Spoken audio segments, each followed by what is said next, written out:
मेघमाଳରେ शीघ्र आसुथिबा आम्भमानक प्रभु जीशु ख्रीष्टक अति पवित्र और बहुमूल्य नाम आपण समस्त आउ गोटे नूतन प्रसंग रे पुनर्बार मो स्वागत करे। आसंतु आज मध्य प्रभु वाक्य आमे आउ गोटे नूतन प्रसंग रे अल्प समय कथबार्ता हेबा। आज आमे जो प्रसंग रे कथबार्ता हेबा सेही प्रसंगर शीर्षक हला बप्तिस्म नेबा काहींकी जरूरी अटे। आज प्रसंग है बप्तिस्म नेबा काहींकी जरूरी अटे। प्रिय भाई भणी माने ये प्रसंग रे प्रभु वाक्य मु आपण मान निकट में 7टी विषय रखा चाहे जो द्वारा आमे माने जानी परिबा जे जड़े ख्रीष्ट विश्वासी निमंते बप्तिस्म काहींकी जरूरी अटे। आपण ख्रिस्टियन समाज रे देखिबे अनेक भाई भणी माने से माने कहंती प्रभु यीशु ख्रीष्ट को जो समय रे क्रूस रे चढ़ा जाइथिला से समय रे दुई पाखे दुईटी चोर को मध्य चढ़ा जाइथिला आ सेही दुईटी चोर मान मध्यरु जणे यीशु ख्रीष्ट सहित से पारादीस को से जाइथिले। से बप्तिस्म नै नथिले, से प्रभु भोजर अंशी हो नथिले, तथापि से पारादीस को गले, स्वर्ग को गले। सेति पई आम्भ मानक निमंते मध्य बप्तिस्मर एते जरूरी नाही, बप्तिस्मर एते आवश्यक नाही। एहा अनेक भाई भणी माने कहंती। प्रिय भाई भणी माने जदि आपण ए प्रकार भाबुचंती, ए प्रकार द्वंद्वरे आपण अछंती, मु आपण मानकु कहिबा पई चाहे जे आम्भ मानक परमेश्वर क्रूसर चोर नुहे, आमर परमेश्वर यीशु ख्रीष्ट अटंती।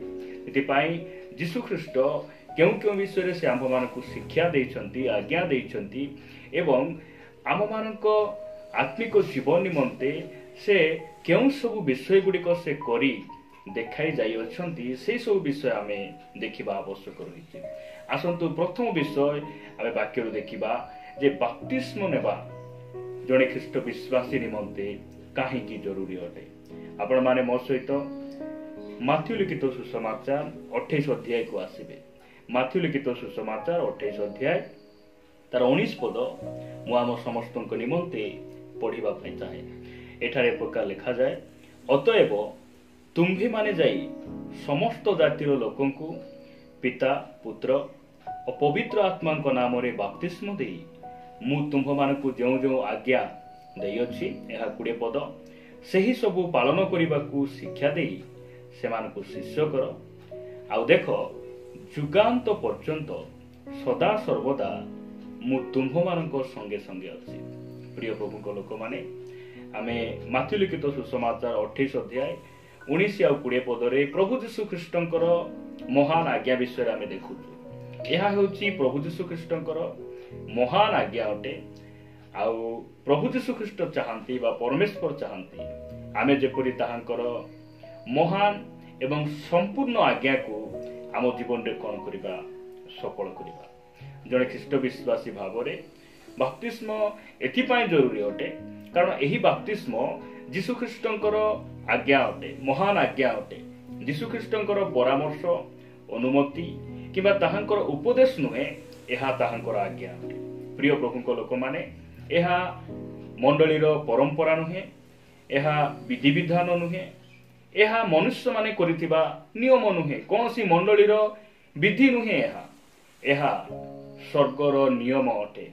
एहा प्रभु यीशु ख्रीष्टंकर महान आज्ञा अटे। सेति पई आमे बप्तिस्म नेबा जरूरी अटे कारण आमे ख्रीष्ट विश्वासी भाव रे आमे आम्भ मानक प्रभु आम्भ मानकर कर्ता जे आम्भ मानकर परमेश्वर ताहांकर आज्ञा बह हेबार आवश्यक रहिछि। जदि आमे ताहांकर आज्ञा को अमान्य करू ताहेले आमे अनाज्ञा संतान आमे हे जिबा। प्रिय भाई भणी माने जदि आपण माने एफिसियो पुस्तक को आसीबे, एफिसियो पुस्तक 2 अध्याय 2 पद रे साधु पाउलो ए प्रकार लिखंती, अर्थात जेउ आत्मा एबे हे अनाज्ञा बह संतान मानक ठारे कार्य साधन करू अछि ताहार इच्छा अनुसारे तुम्भे माने मध्य पूर्वरे आचरण करी अपराध और पाप रे मृत थिलो। प्रभु का नाम गौरव हो। प्रिय भाई भणी माने प्रभु आमान को वाक्य बुझीबा पई सहाय्य करंतु। जदि आमे प्रभु यीशु ख्रीष्ट से स्पष्ट भाव रे जो कथा गुडी को आमान को कहिले ताहांकर स्वर्गारोहण पूर्वरु आपण शिष्य मान सहित आलाप करी जो महान आज्ञा देले जे तुमे समग्र पृथ्वी रे जाई पिता पुत्र पवित्र आत्मा नाम रे बपतिस्म देव आ मु तुम मान को जो जो शिक्षा दे अछि से सब शिक्षा पालन करिबा निमंते शिक्षा दे तुमे कोन करिवो शिष्य करिवो। प्रभु यीशु ख्रीष्टंकर एही महान आज्ञा जदि आमे बपतिस्म नै आमे जदि से आज्ञा को हम जीवन रे पूर्ण करिबा नाही ताहेले आत्मा जो मंद आत्मा कामुकतार आत्मा पाप करिवार आत्मा लोकंको विरोध रे बचसा करिवार आत्मा सेही अंधकार शक्तिर आत्मा सेही लोक मान को भीतर काम करिवो जो माने परमेश्वर से महान आज्ञा को निज जीवन रे पूर्ण करि नांती। वाक्य कहे जे आज मध्य अनाज्ञा बहु संतान मानक मध्य रे सेही आत्मा काम करूची। क्यों आत्मा लेखा जाउची कार्य साधन करूची ताहार इच्छा अनुसार तुमे माने मध्य पूर्व रे आचरण करूथिल। प्रिय भाई भणी माने जदि आमे बपतिस्म नेबा नाही प्रभुंकर आज्ञा बहु हेबा नाही ताहेले आम मानक मध्य रे सेही अंधकार शक्तिर कार्य अधिकार करिवो मंद आत्मा अधिकार करिवो। सेति पई आमे परमेश्वरंकर आज्ञा भितरे आमे रहिबा आवश्यक रहिछि। बाइबल रो सीमा मध्य रे आमे रहिबार आवश्यक रहिछि। सेति पई बपतिस्म आम निमंते अति जरूरी अटे। जने ख्रीष्ट विश्वासी निमंते बपतिस्म अति जरूरी अटे। आपण पढिबे हितोपदेश 13 अध्याय 13 पद रे गोटे वाक्य लिखा जाय जेउ लोक परमेश्वरंक वाक्य तुच्छ करे से आपणा ऊपर को विनाश आणे मात्र जे आज्ञा को भय करे से पुरस्कार प्राप्त हेबो। प्रभुंक नामर गौरव हो। प्रिय भाई भणी माने आमे जदि परमेश्वरंकर वाक्य को तुच्छ करिबा परमेश्वरंकर वाक्य बोली कहिले यीशु ख्रीष्ट निजे कहिले जे तुमे पिता पुत्र और पवित्र आत्मा नाम रे बपतिस्म दियो अर्थात बपतिस्म दियो बोली कहिले आमे से कहिथिबा कथा को आम जीवन रे पूर्ण करिबा आवश्यक रही तांकर आज्ञा को आमे पालन करिबा आवश्यक रही। जदि आमे तांकर आज्ञा को पालन करिबा को हेले बपतिस्म नेबा निमंते जरूरी अटे। प्रभुंक नामर गौरव हुए स्थान लेखा जाउची मात्र जे आज्ञा को भय करे से पुरस्कार प्राप्त हेबो। पुरस्कार समस्तक निमंते नाही। आमे निज आइडिया रे निज बुद्धि रे अनेक समय रे आमे कोन करू जीवन यापन करू आ आशा भरोसा रखू। प्रिय प्रभुंक लोक माने सेति पई आमे परमेश्वरंकर आज्ञा को आमे भय करिबा से देइथिबा महान आज्ञा को आमे भय करिबा एवं आमे कोन करिबा सेही महान आज्ञा को आमे निज जीवन रे आमे पूर्ण करिबा। द्वितीय विषय मु आपण मानक निकट रे रखिबा पई चाहे। द्वितीय विषय आपण मान देखिबे माथ्यू लिखित सुसमाचार 3 अध्याय 13 पदरु 15 पद मध्य रे प्रकार लिखा जाय सेते बेले यीशु योहानक द्वारा बपतिस्म हेबा निमंते गालिलीरु जर्दन को आसिले किंतु योहान ताहांकु निवारण करिबाकु चेष्टा करी कहिले आपणक द्वारा बपतिस्म हेबा मोहर प्रयोजन आ आपण मो निकट को आसु अछंती। 15 पद मात्र यीशु तांकु उत्तर देले एबे सम्मत हुओ कारण एही प्रकारे समस्त धर्मकर्म साधन करिबा आंभ मानकर उपयुक्त सेतिरे से ताहांक कथारे सम्मत हेले। द्वितीय विषय आमे बपतिस्म नेबा काहींकि जरूरी अटे। एई स्थान रे आमे देखुचु जे प्रभु यीशु ख्रीष्ट निजे से बपतिस्म नेइथिले। आपण जदि से माथ्यू लिखित सुसमाचार 11 अध्याय देखिबे 28-29 पद आपण पढिबे यीशु निजे कहंती जे मो ठारू शिख। प्रभु यीशु ख्रीष्ट होचंती हमर आदर्श हमर गुरु आ से हमर परमेश्वर अटंती। प्रभु यीशु ख्रीष्ट जहा जहा करिसंती आमे ताहांकर अनुगमनकारी भावरे आमे करिबा आवश्यक रहिछि। से आम मानक गुरु अटंती से हमर आदर्श अटंती। सेति पई आमे बपतिस्म नेबा निहाती जरूरी अटे कारण प्रभु यीशु ख्रीष्ट ताहांको पाखरे कोनसी पाप नथिला ताहांको मन परिवर्तन आवश्यक नथिला तथापि ईश्वरंकर से पूर्व संकल्प ईश्वरंकर से योजना को ईश्वरंकर से आज्ञा को से कौन कले पालन कले। प्रभु यीशु ख्रीष्ट जो बपतिस्म नैथिले ताहले आमर आदर्श जे से आमर गुरु जे प्रभु यीशु ख्रीष्ट आमे माने मध्य बपतिस्म नेबा जरूरी अटे। आपण आज पर्यंत बपतिस्म नै नाहंती कि आपण मंडली रे जाउछंती वाक्य शुणुछंती आराधना करूछंती प्रिय भाई भणी माने आपण बाप्तिस्म नै नाहंती कि मु आपण कहिबा पई चाहे आपण को बाप्तिस्म नेबा निमंते विलंब करिबा उचित नहे कारण बाप्तिस्म विलंब करिबा एहा हमर अति भूल अटे एहा आमानकर मूर्खामी अटे कारण पाउल विलंब कले नाही से शीघ्र उठी बाप्तिजित हेले सेति पाए आमको प्रभु यीशु ख्रीष्टकर अनुगमनकारी भाव में आमे ताहांकर पदचिन्ह दे गमन करबा आवश्यक रही जेहेतु से बाप्तिस्म नैथिले आमे माने मध्य बाप्तिस्म नेबा जरूरी अटे प्रभु नाम गौरव हो बाप्तिस्म नेबा काहीकि जरूरी अटे मु तृतीय विषय आपण मानक निकट रे रखिबा पाई चाहे आपण माने लूक लिखित सुसमाचार 7 अध्याय को आसीबे लूक लिखित सुसमाचार 7 अध्याय 29 आउ 30 पद रे प्रकार लिखा जाए यहा सुनी समस्त लोक एही परिकी करग्राही माने सुदा जोहनक बाप्तिस्म रे बाप्तिजित होइथिबारु ईश्वरंकु यथार्थ बोली स्वीकार कले प्रभुଙ୍କ नामर गौरव हो मो 30 पद आ पढ़िबार आवश्यक नै आमे 29 पद रे देखुचु जे करग्राही माने सुदा जोहनक बाप्तिस्म रे से माने कोन हेले बाप्तिजित हेले कि दुखर विषय आज अनेक भाई भणी माने मंडली रे रुहंती वाक्य सुनंती से माने गीत गान आराधना दान दियंती सब करंती मात्र से माने बाप्तिस्म नेबारे से माने पछघुंचा दियंती बाप्तिस्म नेबारे से माने अवहेला अटंती इस तरह आमे देखुचु जे बाप्तिस्म नेबा काहे की जरूरी अटे यीशु ख्रीष्टन को से ही एकमात्र परमेश्वर बोली स्वीकार करबा को हेले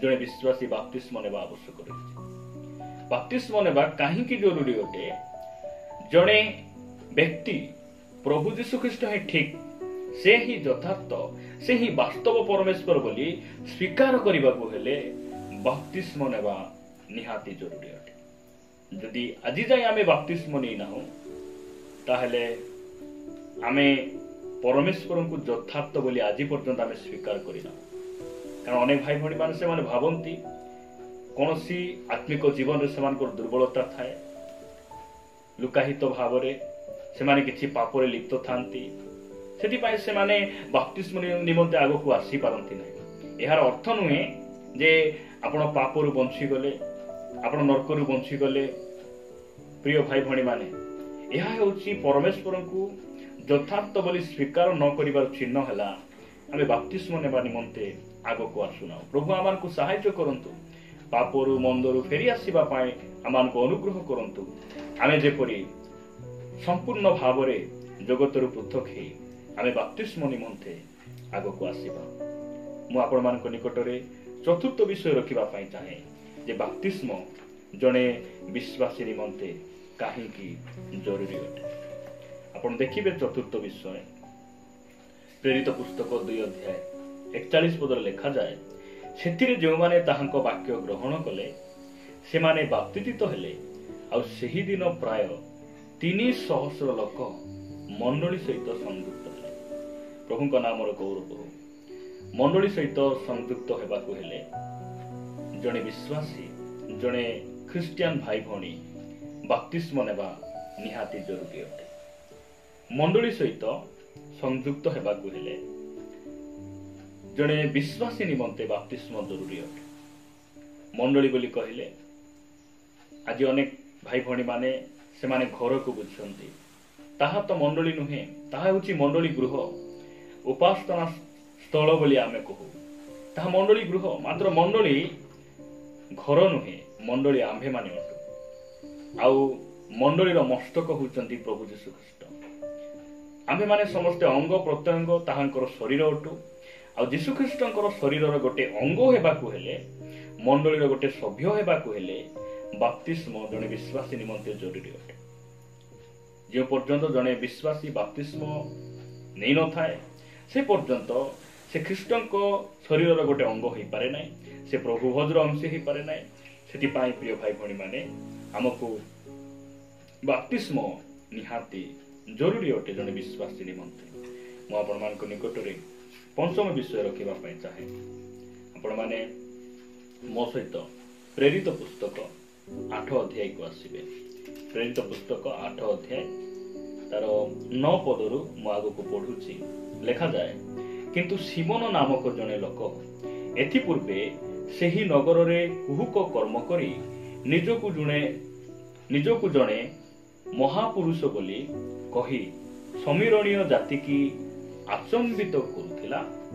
ଈଶ୍ୱରଙ୍କର ଯେଉଁ ଶକ୍ତିକୁ ମହାନ ବୋଲି କୁହାଯାଏ, ସାନ ଠାରୁ ବଡ଼ ପର୍ଯ୍ୟନ୍ତ ସମସ୍ତେ ଏ ସେହି ବୋଲି କହି ତାହାକୁ ମାନ୍ୟ କରୁଥିଲେ। 11 ପଦ, ସେମାନେ ତାହାଙ୍କୁ ମାନ୍ୟ କରୁଥିବାର କାରଣ ଏହି ଯେ ସେ ବହୁ କାଳ ହେଲା ନିଜ କୁହୁକ କର୍ମ ଦ୍ୱାରା ସେମାନଙ୍କୁ ଆଚମ୍ବିତ କରୁଥିଲା। 12 ପଦ, କିନ୍ତୁ ଫିଲିପ ଈଶ୍ୱରଙ୍କ ରାଜ୍ୟ ଓ ଯୀଶୁଖ୍ରୀଷ୍ଟଙ୍କ ନାମ ବିଷୟକ ସୁସମାଚାର ପ୍ରଚାର କରିବାରୁ ସେମାନେ ଯେତେବେଳେ ତାଙ୍କ କଥାରେ ବିଶ୍ୱାସ କଲେ, ସେତେବେଳେ ପୁରୁଷ ଓ ସ୍ତ୍ରୀ ଉଭୟ ବାପ୍ତିଜିତ ହେବାକୁ ଲାଗିଲେ। ପ୍ରଭୁଙ୍କ ନାମର ଗୌରବ ହଉ। ଆମେ ଦେଖୁଛୁ ସମୀରଣ ନଗରରେ ଯେଉଁ ସମୟରେ ଜେରୁସାଲେମରେ ମଣ୍ଡଳୀ ଛିନ୍ନ ଭିନ୍ନ ହେଲା, ନିନ୍ଦା ତାଳନା ଆସିଲା, ସେହି ସମୟରେ ଫିଲିପ ସେ ସମୀରଣ ନଗରରେ ପ୍ରବେଶ କରି ସେ ସୁସମାଚାର ପ୍ରଚାର କରୁଛନ୍ତି।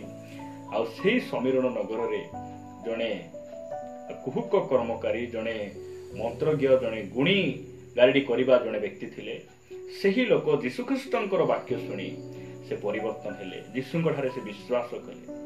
ଆଉ ପରିବାର ସହିତ ସେମାନେ କଣ ହେଲେ? ବାପ୍ତିଜିତ ହେବାକୁ ଲାଗିଲେ। ପ୍ରିୟ ଭାଇ ଭଉଣୀ ମାନେ, ଯୀଶୁଖ୍ରୀଷ୍ଟଙ୍କୁ ବିଶ୍ୱାସ କରୁଅଛି ବୋଲି, ସେ ମୋର ପ୍ରଭୁ ବୋଲି, ଆଜି ମୁଁ ଜଗତ ଛାଡ଼ି ମୁଁ ଖ୍ରୀଷ୍ଟଙ୍କ ପଛରେ ଚାଲୁଅଛି ବୋଲି ସ୍ୱୀକାର କରିବା ପାଇଁ, ଘୋଷଣା କରିବା ପାଇଁ ଜଣେ ଖ୍ରୀଷ୍ଟ ବିଶ୍ୱାସୀ ବାପ୍ତିସ୍ମ ନେବା ଆବଶ୍ୟକ ରହିଛି। ବିଶ୍ୱାସର ଚିହ୍ନ, ପରିବର୍ତ୍ତନର ଚିହ୍ନ। ଆଜି ମୁଁ ଜଗତର ଅଂଶୀ ନୁହେଁ, ଆଜି ମୁଁ ଖ୍ରୀଷ୍ଟଙ୍କର ଶିଷ୍ୟ ବୋଲି କହିବା ପାଇଁ, ଖ୍ରୀଷ୍ଟଙ୍କର ଅନୁକାରୀ ଆଜିଠାରୁ ବୋଲି କହିବା ପାଇଁ ବାପ୍ତିସ୍ମ ଜରୁରୀ ଅଟେ।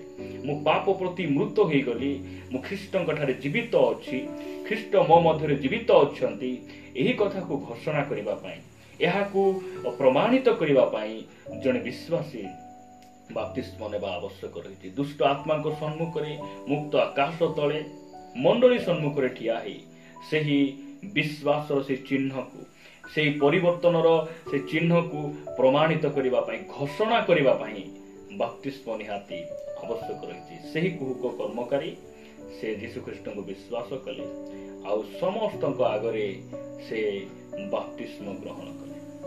ପ୍ରଭୁଙ୍କ ନାମର ସ୍ତୁତି ହେଉ। ଷଷ୍ଠ ବିଷୟ ଆପଣମାନେ ମୋ ସହିତ ଦେଖିବେ, ଯୋହନ ଲିଖିତ ସୁସମାଚାର। ଆପଣ ଦେଖିବେ 3 ଅଧ୍ୟାୟ 5 ପଦ। ଯୋହନ ଲିଖିତ ସୁସମାଚାର 3 ଅଧ୍ୟାୟ 5 ପଦରେ ଏ ପ୍ରକାର ଲେଖାଯାଏ, ଯୀଶୁ ଉତ୍ତର ଦେଲେ, ସତ୍ୟ ସତ୍ୟ ମୁଁ ତୁମ୍ଭକୁ କହୁଅଛି, ଜଳ ଓ ଆତ୍ମାରୁ ଜନ୍ମ ନ ହେଲେ କେହି ଈଶ୍ୱରଙ୍କ ରାଜ୍ୟରେ ପ୍ରବେଶ କରିପାରେ ନାହିଁ। ପ୍ରଭୁ ଆମକୁ ଅନୁଗ୍ରହ କରନ୍ତୁ। ପ୍ରିୟ ପ୍ରଭୁଙ୍କ ଲୋକମାନେ, ଆମେ ଜଳ ଓ ଆତ୍ମାରେ, ଅର୍ଥାତ୍ ଜଳ କହିଲେ ଆମେ ବାକ୍ୟକୁ ମଧ୍ୟ ବାଇବେଲ ବୁଝାଏ। ସେଥିପାଇଁ ଆତ୍ମାରେ, ଜଳ ଆଉ ଆତ୍ମାରେ ଆମେ ଯଦି ଜନ୍ମ ନ ହେଲେ, ପୁନର୍ବାର ଆମେ ଜନ୍ମ ନ ହେଲେ, ଆମେ କଣ ହେଇପାରିବା ନାହିଁ? ଈଶ୍ୱରଙ୍କ ରାଜ୍ୟରେ ଆମେ ଅଂଶୀ ହେଇପାରିବା ନାହିଁ।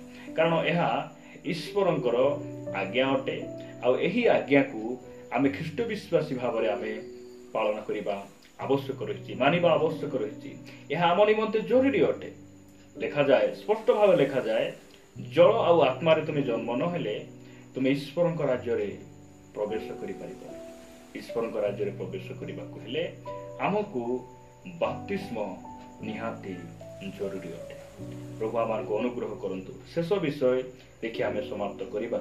ମୋ ସହିତ ଆପଣମାନେ ପ୍ରେରିତ ପୁସ୍ତକ ସେହି 2 ଅଧ୍ୟାୟକୁ ଆସିବେ। ପ୍ରେରିତ ପୁସ୍ତକ 2 ଅଧ୍ୟାୟ 38 ପଦରେ ପିତର ଏ ପ୍ରକାର କହନ୍ତି, ତେଣୁ ପିତର ସେମାନଙ୍କୁ କହିଲେ, ଆପଣମାନେ ମନ ପରିବର୍ତ୍ତନ କରନ୍ତୁ ଆଉ ନିଜ ନିଜ ପାପ କ୍ଷମା ନିମନ୍ତେ ପ୍ରତ୍ୟେକ ଜଣ ଯୀଶୁଖ୍ରୀଷ୍ଟଙ୍କ ନାମରେ ବାପ୍ତିଜିତ ହୁଅନ୍ତୁ, ତାହେଲେ ଆପଣମାନେ ପବିତ୍ର ଆତ୍ମାଙ୍କର ଦାନ ପ୍ରାପ୍ତ ହେବେ। ବାପ୍ତିସ୍ମ କାହିଁକି ଜରୁରୀ ଅଟେ? ବାପ୍ତିସ୍ମ ନ ନେଇ ଆମେ ଆମର ପାପରୁ ଆମେ କ୍ଷମା ପାଇପାରିବା ନାହିଁ। ଅତୀତ କାଳର ସମସ୍ତ ପାପରୁ କ୍ଷମା ପାଇବାକୁ ହେଲେ, ଆମେ ଧୌତ ହେବାକୁ ହେଲେ ଈଶ୍ୱରଙ୍କ ଦୃଷ୍ଟିରେ ଧାର୍ମିକ ହେବାକୁ ହେଲେ ଆମେ ଯୀଶୁଖ୍ରୀଷ୍ଟଙ୍କ ଠାରେ ବିଶ୍ୱାସ କରି ମନ ପରିବର୍ତ୍ତନ କରି ଆମେ ବାପ୍ତିସ୍ମ ନେବା ଆବଶ୍ୟକ ରହିଛି ଏବଂ ବାପ୍ତିସ୍ମ ବିନା ଆମେ ପବିତ୍ର ଆତ୍ମାଙ୍କର ଦାନ ଆମେ ପ୍ରାପ୍ତ ହେଇପାରିବା। ବାଇବେଲ ଏହା ଆମକୁ ସ୍ପଷ୍ଟ ଭାବରେ କହେ। ପ୍ରଭୁ ଆମକୁ ଅନୁଗ୍ରହ କରନ୍ତୁ। ବାପ୍ତିସ୍ମ ଆମ ନିମନ୍ତେ କେତେ ଜରୁରୀ ଅଟେ। ପ୍ରିୟ ପ୍ରଭୁଙ୍କ ଲୋକମାନେ, ପ୍ରଭୁ ଆମକୁ ବୁଝିବା ପାଇଁ ସାହାଯ୍ୟ କରନ୍ତୁ। ଏହା ଯୀଶୁଖ୍ରୀଷ୍ଟଙ୍କର ମହାନ ଆଜ୍ଞା ଅଟେ। ଏହି ବାପ୍ତିସ୍ମ ଯୀଶୁଖ୍ରୀଷ୍ଟ ନିଜେ କ'ଣ କରିଥିଲେ? ଗ୍ରହଣ କରିଥିଲେ। ବାପ୍ତିସ୍ମ ଦ୍ୱାରା ଆମେ ଈଶ୍ୱରଙ୍କୁ ଯଥାର୍ଥ ବୋଲି ଆମେ ସ୍ୱୀକାର କରୁଛୁ। ବାପ୍ତିସ୍ମ ନେବା ଦ୍ୱାରା ଆମେ ମଣ୍ଡଳୀରେ ଗୋଟିଏ ସଭ୍ୟ ହେଇପାରୁଛୁ। ବାପ୍ତିସ୍ମ ଦ୍ୱାରା ଈଶ୍ୱରଙ୍କୁ ମୁଁ ସମ୍ପୂର୍ଣ୍ଣ ଭାବରେ ବିଶ୍ୱାସ କରି ଆଜି ମୁଁ ଜଗତରୁ ଫେରିଛି ଏହି କଥା ଆମେ ଘୋଷଣା କରୁଛୁ। ଆଉ ବାପ୍ତିସ୍ମ ଦ୍ୱାରା ଈଶ୍ୱରଙ୍କ ରାଜ୍ୟର ଆମେ ପ୍ରଜା ହେଇପାରୁଛୁ। ତାଙ୍କ ରାଜ୍ୟ ନିମନ୍ତେ ଆମେ ମୁଦ୍ରାଙ୍କିତ ହେଇପାରୁଛୁ ଏବଂ ଆମେ ବାପ୍ତିସ୍ମ ଦ୍ୱାରା ଆମେ ପାପ କ୍ଷମା ପାଉ ପାଉ ଆମେ ପବିତ୍ର ଆତ୍ମାଙ୍କର ଦାନ ବରଦାନରେ ଆମେ ପରିପୂର୍ଣ୍ଣ ହେଇପାରୁଛୁ। ତାହାଙ୍କ ନାମର ଗୌରବ ପରମେଶ୍ୱର ଏହି ବାକ୍ୟ ଦ୍ୱାରା ଆମ ସମସ୍ତଙ୍କୁ ପ୍ରଚୁର ଭାବରେ ଆଶୀର୍ବାଦ କର।